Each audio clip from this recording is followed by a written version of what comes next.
শ্রীকৃষ্ণের জন্মাষ্টমী ব্রত কথা।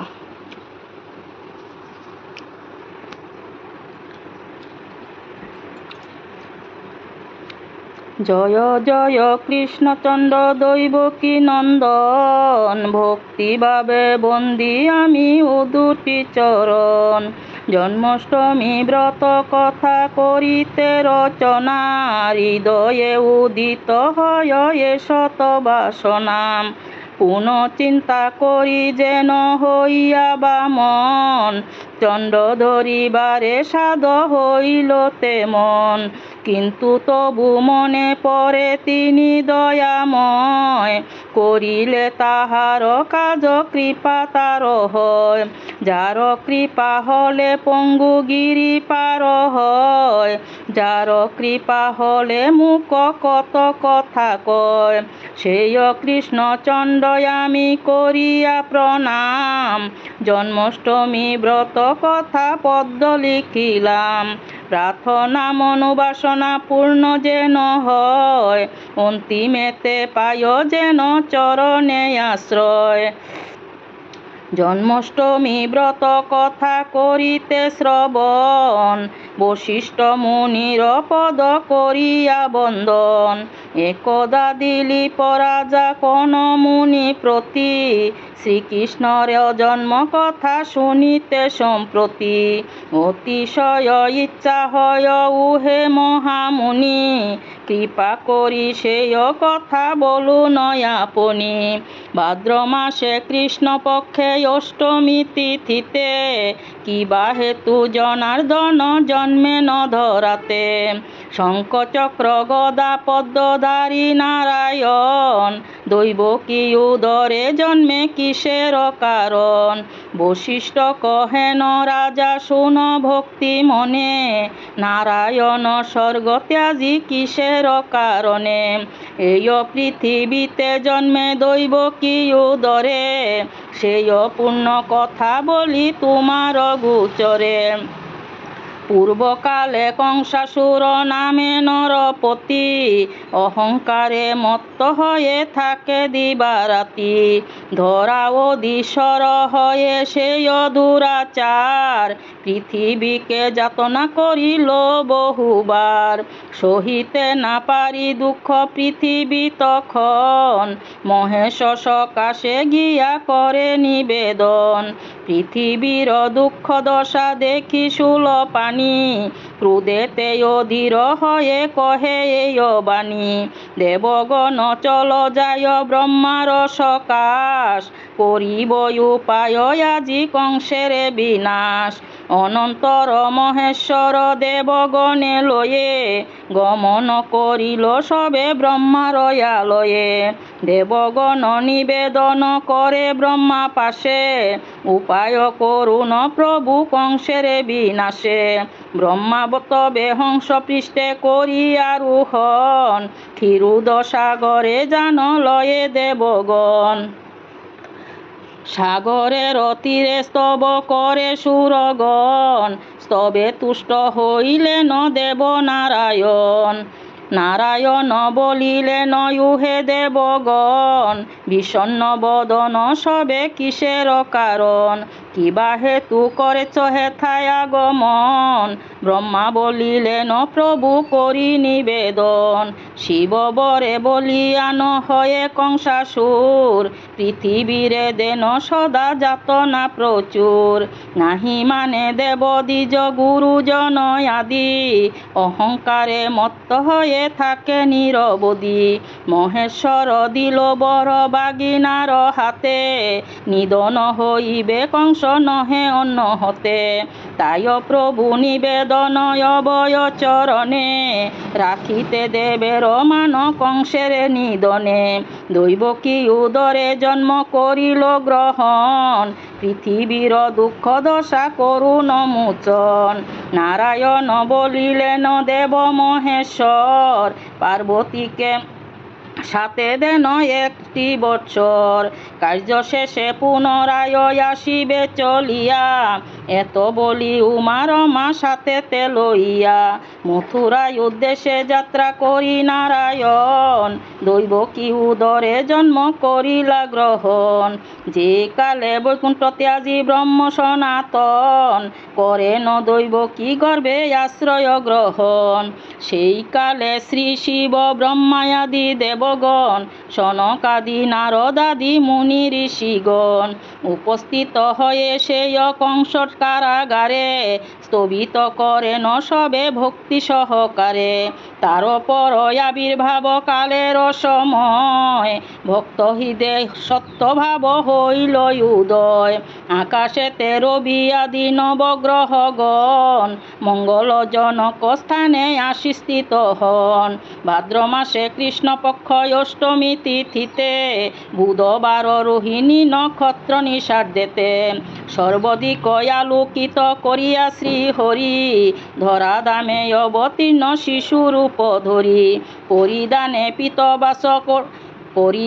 পীতবাস কৌস্তব্য গলেতে চতুর্হস্তা শঙ্খ চক্র গদার্ধ করেতে রূপহেরি বসুদেব দৈব কি চিন্তিল বুঝিবা দেবতায় আসি জনম লবিল নানাবিধ স্তব করি বলে নারায়ণ চতুর্ভুজ পরিহার করুন এখন কেমনে রক্ষিব প্রভু কংস হাত হতে ভাবিয়াই উপায় মুরা নাহি পায় চিতে অন্তর্যামী নারায়ণ অন্তরে বুঝিল পরিধান ত্যাজি প্রভু দ্বিভুজ হইল অনন্তর ভগবান হরির কৃপায় বসুদেব শৃঙ্গল হইতে মুক্তি পায়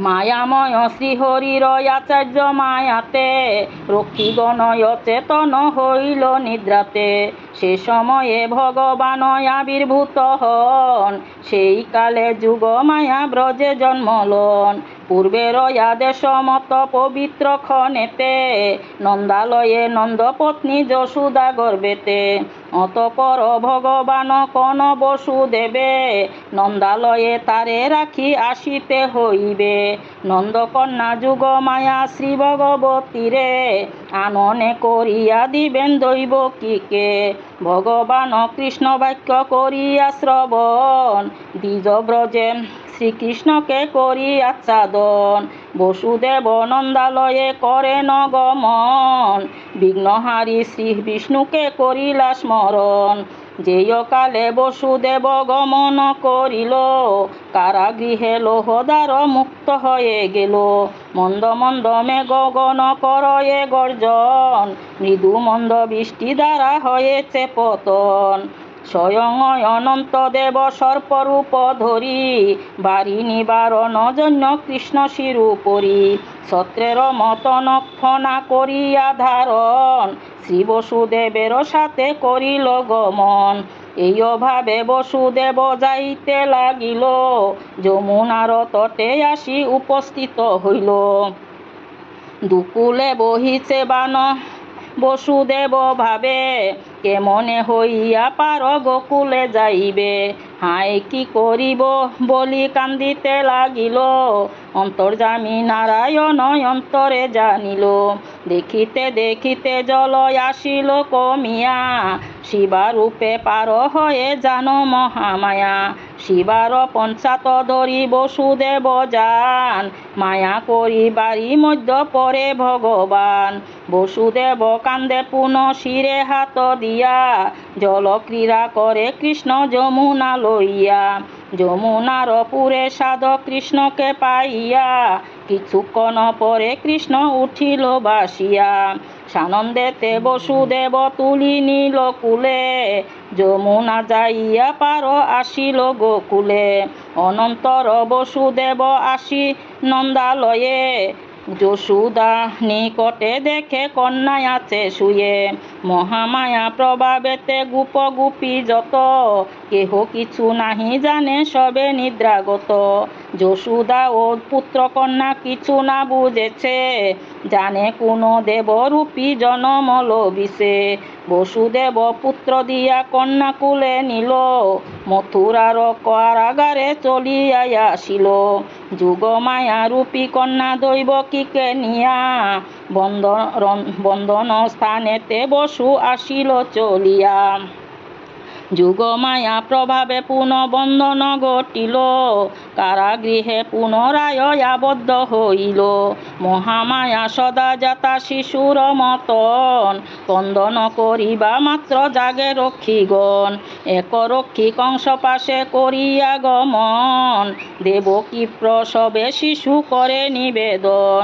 বিদিত হইয়া কংস আসি কারালয়ে, দেখিল দৈবকী কুলে কন্যা আছে শুয়ে।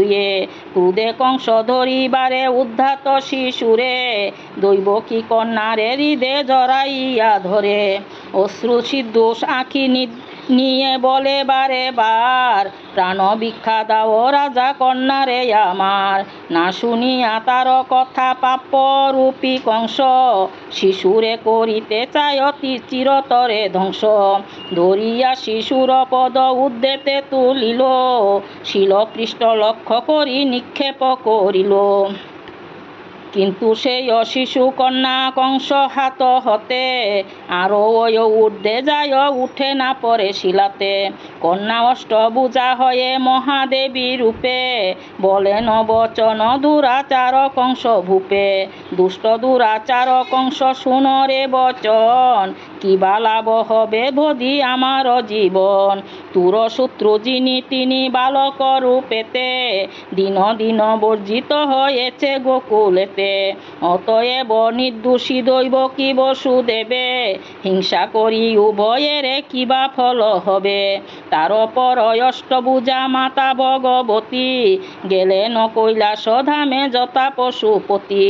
মহামায়া বাক্য কংস করিয়া শ্রবণ, বসু দৈবকীর করে বন্দন মোচন। তৎপরে কিরূপে শত্রু করি নিবেদন, পরামর্শ করে কংস লয়ে মন্ত্রীগণ। জন্মাষ্টমী ব্রত কথা হলো সমাপন, জয় কৃষ্ণচন্দ্র বলি ডাক সর্বজন। কৃষ্ণ জন্মাষ্টমী ব্রত করে যে জন, সকল সদিচ্ছা তার হইবে পূরণ। রোগ সুখ দূরে যায় শান্তি পায় মনে, জন্মাষ্টমী ব্রত কথা যেই জন শুনে। স্বয়ং কৃষ্ণ হতে কৃষ্ণ নাম হয় সার, নামের প্রভাবে জীব তরে এ সংসার। সর্ব দুঃখ দূরে যায় হয় সুখোদয়, ভক্তিভাবে কৃষ্ণ নাম লইলে আশ্রয়। ভক্তিপ্রিয় কৃষ্ণচন্দ্র ভক্ত বরধন, ভক্তের লাগিয়া তিনি অবতীর্ণ হন। হে গোলকপতি কৃষ্ণ প্রার্থনা চরণে, এ অধম কৃপা কর আপনার জনে। হরে কৃষ্ণ কৃষ্ণ কৃষ্ণ হরে হরে, হরে রাম রাম রাম হরে হরে। হরে কৃষ্ণ কৃষ্ণ কৃষ্ণ হরে হরে, হরে রাম রাম রাম হরে হরে।